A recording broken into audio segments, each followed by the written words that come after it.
Welcome. So today we're going to do Parshas Shemini, but before we start, I think it's only right that we should talk a little bit about the petirah of the undisputed Gadol Hador, Rav Chaim Kanievsky. So, when he was nifta, he was a very old man, and I felt a great sense of loss when he was nifta. And I heard about it on Friday. And it's not like he was taken from us when he was in his 60s or 70s. That would be kind of a gzeira, the Rabbi Shalom tore him away from us. I don't think there was a special gzeira here. I think that he gave us the schus of having him for so many years. And now, the time came and he was nifta. But there's a very big sense of loss, I felt. And I know most of the people I spoke to, or everybody, also felt that sense of loss. I'm trying to understand more so than other people that were nifta, other gedolim. I feel a greater sense of loss over here. And I'm trying to understand what it is. There were about 1 million people came to his levaya. 1 million people came. What was it? What was it? Was it because, he wrote many wonderful svarim, and I've looked into some of them, but a very tiny minority of the people that came to that levaya ever looked at his svarim, or even knew that they knew he had svarim, but knew the names of his svarim and what they're about. Very few people. So that's not what it's about. That's not why they came. Because he gave brachas, the buha, and people came, and I don't think so. I think that there were, people knew about this, but most people didn't come for a bracha, and they just, what was it exactly? That he knew Kol HaTorah Kula. Okay, so he knew Kol HaTorah Kula. It was marvelous. He got a gift from the Rabbi Shalom, and he sat his whole life and he learned, and he knew Kol HaTorah Kula. So is that why 1 million people would come to his levaya? What is that connection that they felt?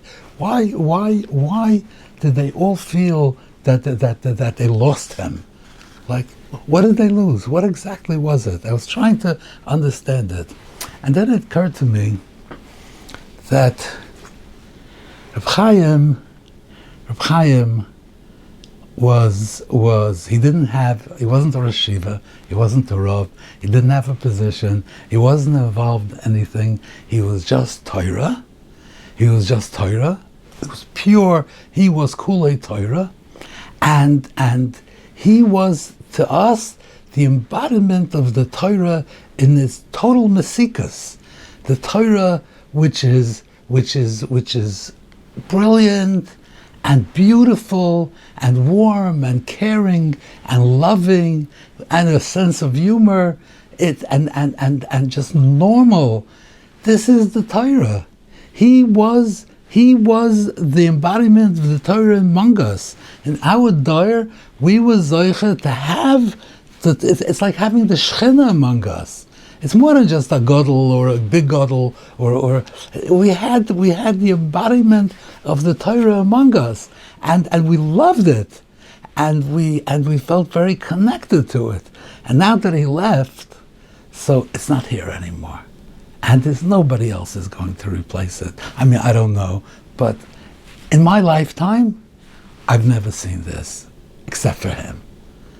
I've heard of and seen many great Gedolim, but what he represented, that he was just the pure embodiment of the Torah without anything involved with it, just the pure Torah. And how beautiful it was, and how loving, and everybody admired it, and felt connected to it, and felt warmed by it. I've never seen this. Rav Matzio once told me that when the Chazon Ish was nifta, so the Briskerov said, it's not just that a very big Gadol was nifta. He said, before there was a world with the Chazon Ish, and now there's a world without the Chazon Ish. The world has changed. And that's how I feel over here. That before there was a world with Rav Chaim, and what he represented. Before, the Shechina was among us in a certain sense.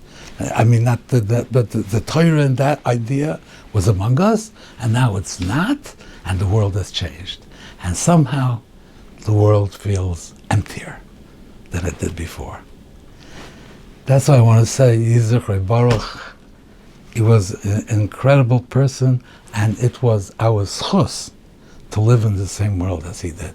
Even if we didn't go for brachas and didn't learn his svarim, but we just knew that the living Torah is in Bnei Brak, and it's there. Getting to Shemini. So Shemini says like this. When you're talking about tragedy, so Nadav Avihu died, and Aharon, it says Vayemer Moshe Aharon, Hu asher diber Hashem leimar b'kroivei HaKadosh v'al pnei kol ha'mechabed. So he says that he thought, Rashi says, Moshe said, I thought that the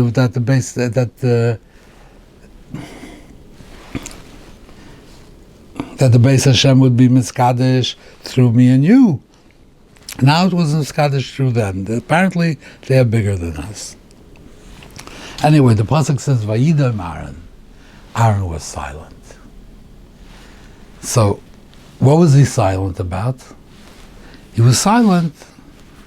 I mean, his sons died. His two biggest sons died, so he was silent. He didn't complain.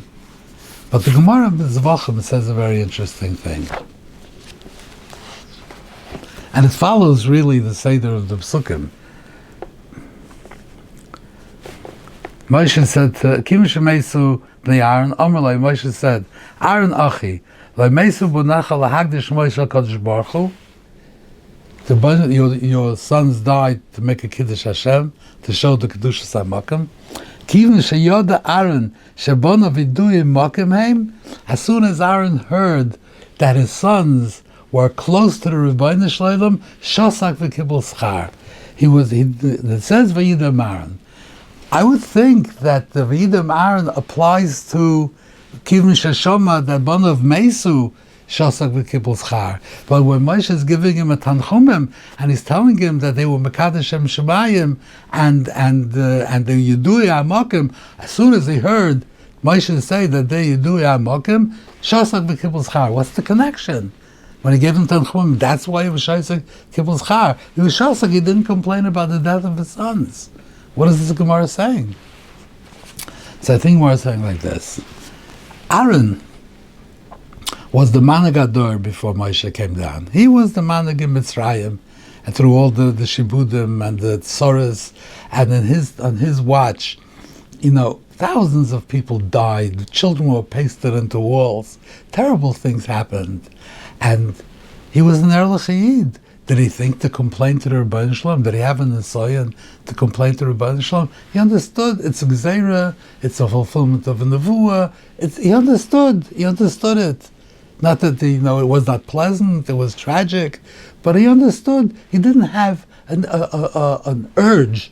He didn't feel a Yetzirah that he should complain to the Rebbeinu Shalom. This is the Gzeira, this is what's happening. Yimakabel, Gzeira Yimakabel.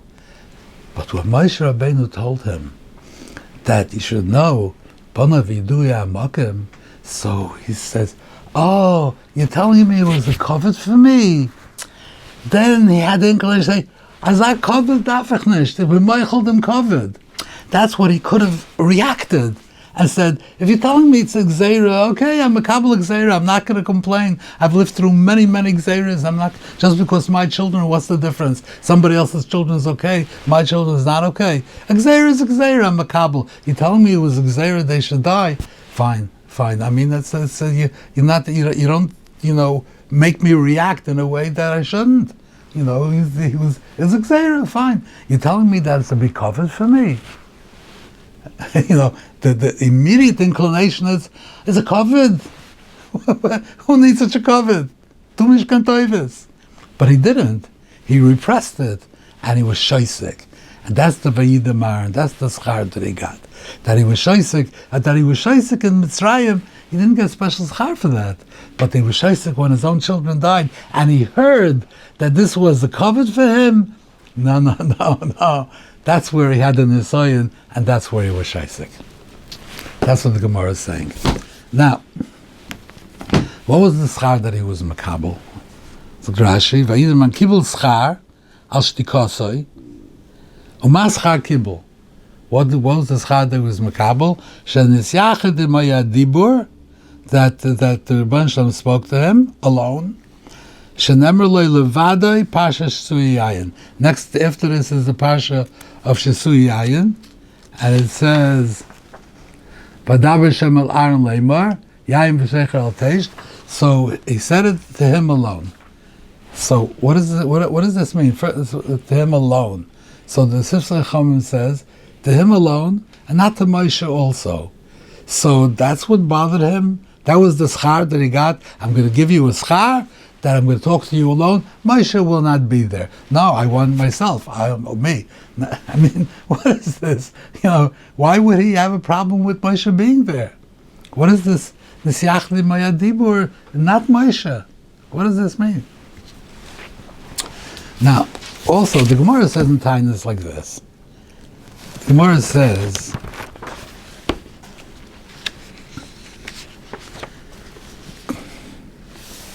like this. Interesting Gemara. It says, Sadik hatomi yifrach, keres balvani yizke. It says it's compared to tamar, which is date palm, and to erez, which is cedar. So, imna tamar, if the pasuk says compares him to a tamar, lamanemer erez. Why does it say? Why are you comparing him to this? To cedar? V'nemer erez, lamanemer tamar. Why do you need both? So Gemara says like this: Ilu nemer tamar v'lenemer erez. If it only said tamar, hayisi yomer, I would say, ma tamar en gizoy machlif. Av tzadik chas v'sholem en gizay machlef. If you take a palm tree and you cut it off, it does not grow back. So just like you're comparing a tzaddik to a tamar, just like a tzaddik when you cut it, just like a tamar when you cut it off, it doesn't grow back. A tzaddik when you cut it off, he doesn't grow back. That's what I would think the pasuk is saying. What does it mean that it doesn't grow back? Av tzaddik. Rashi says, the tzaddik doesn't come back to Chiyas HaMesim.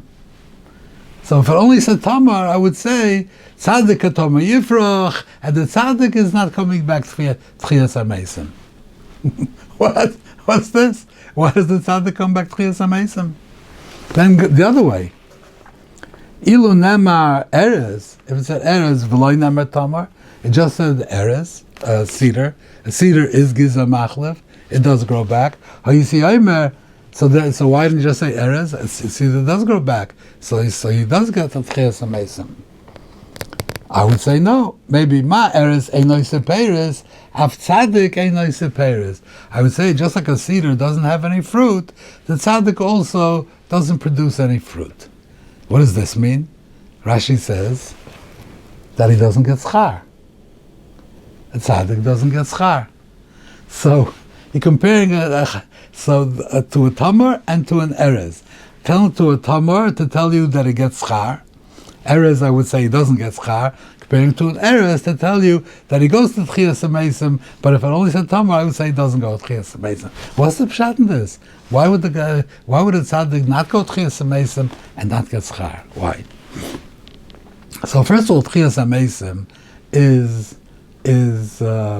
more understandable, because Tchias HaMesim you come back gashmias, you come back as a physical body.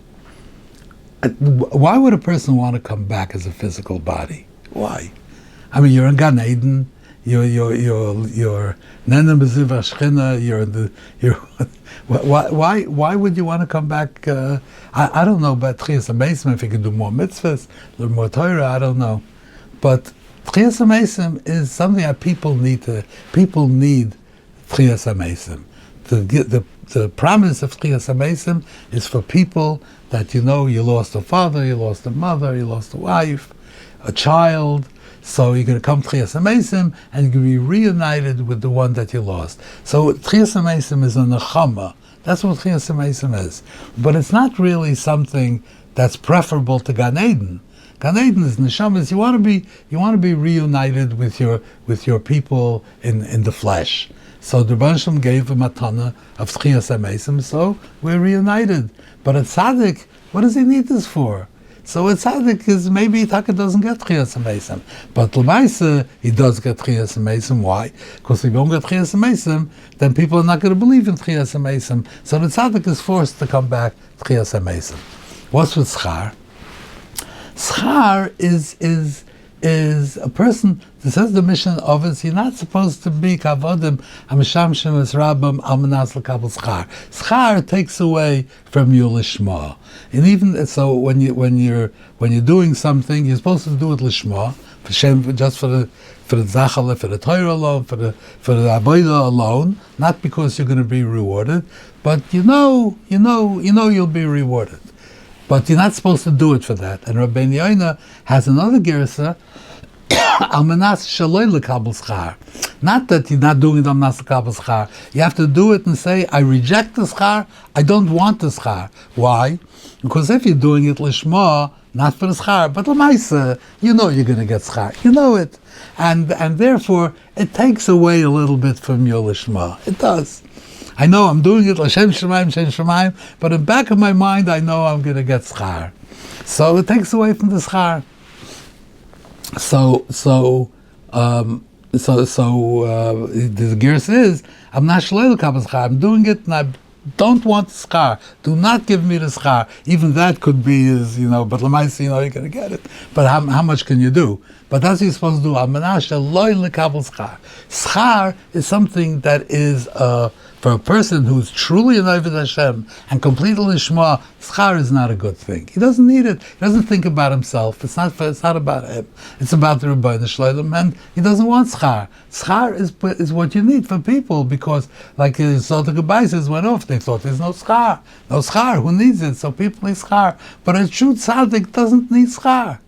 So that's the pshat in this Gemara. That I would think that maybe a tzaddik doesn't get schar. He doesn't want it. He doesn't get schar. No, he has to have schar. Why? For the people, the tzaddik has to get schar like everybody else. Otherwise, it's going to undermine the people's beliefs and loyalty to the Torah. So that's what this Gemara says. So first of all, you see from this Gemara and from the Mishnah in Avos that schar is not, why. So Aharon is mekabel schar. Why was he mekabel schar? He rewarded Aharon by giving him schar. He rewarded Aharon by giving something that he doesn't want. You're giving him schar. He's on mashalei lekabel schar. He doesn't want to have schar. I mean, he's on the high madregas. So what are you telling him? Because you were shaisik, I'm going to give you schar. A tzaddik doesn't get schar. That's one question. And the other question is that schar mitzvah b'ayal meleka. Schar means no'olam haba. Why is he giving him schar no'olam hazeh? Schar mitzvah b'ayal meleka. So what I'd like to say is this: that we spoke in Vayikra that when it says Vaydaber Shem el Moshe v'Aaron, that he spoke to Moshe to say to Aharon. That means Aharon was getting a nevuah, but Moshe was the malach who was giving it to Aharon. Now, Aharon got nevuah many times directly, but sometimes he got it, he was together with Moshe, and Moshe if Moshe wasn't together with him, then according to the Rambam, he got it from a different malach. He got it from Gavriel. All nevuahs come through a malach. Now, the Gemara says at the end of Tainas, Ad shekolu meisei hamidbar lo yaya dibur im Moshe. The Rebbe didn't speak to Moshe. So Rashi says, B'yichud v'chiba tichsiv v'daber Shem Elai lemer and Elai nisyachad adibur. The dibur was nisyachad with Moshe. The word nisyachad. But before that, it was not pel peh. it was only b'chez yain. In other words, during the whole time with the Meis Hamidbar, the Bnei Shalom did speak to Moshe, but only through a chez yain like other Nevi'im. Nesiach Dibur means pale peh. That's what you see from this Rashi over here. The Flammah with Beis and Tainus. So when it's what was his matana? What was his char? It was Nesiach Dimoya Dibur. Nesiach, that's the Lashon. Nesiach Dimoya Dibur. Rashi, and that's what Rashi says, and the Gemara. And Rashi in the end of Tainus we see that the Taisha of Nesiach Dimoya Dibur means pale peh. So that's what he means. It was not with Moshe. Always he got his nevuah from a malach, a different malach from Moshe. This nevuah came to him directly with no malach. It was peh el peh. That was the what the siach me'adibur, that Aharon got this time, this one time. He was a siach me'adibur peh el peh. And why? Why did he do this? Not to give him schar, but because he was shoisek by Yidam Aharon, and he did not complain to Rabban Shloim. The Rambam says in Chela Gimel Perek Nun Aleph of the Meira that a person, the closer you are to Rabban Shloim, the more shmira you have, and the less you are affected by the world around you. So when the Rabban Shloim gave Aharon the schus of speaking to him peh el peh, which brought him to a level of Yediyas Hashem that he had never had before and probably would never have again. But when he came to such a high level of Yediyas Hashem, then he was completely dispassionate from himself, and his grief went away. Because grief and sorrow is a personal thing. A person who is completely selfless, completely given over to Rabban Shalom has no grief. So the Rabban Shalom did, because he was shaisik, the Rabban Shalom took away his grief. How did he take his grief? By speaking to him, peh el peh, nesiach dibur. He brought him to a level of his karvas to Rabban Shalom that he never had before, and at that level, he was fine. He was fine. Vayida means he suppressed what he felt. He was inside, he was crying inside. He suppressed it. Vayida means he suppressed it. He wasn't silent because he didn't feel like saying anything. He did, but he suppressed it. And the Rebbe Shalom said, because he suppressed it, I will take away your grief. I will bring you closer to me than you have ever been. And when you're that close, there is no place for grief. Grief dissipates completely. It's completely about Hashem. It's not about you. And he relieved his pain. Thank you very much. And I hope to see you again next week.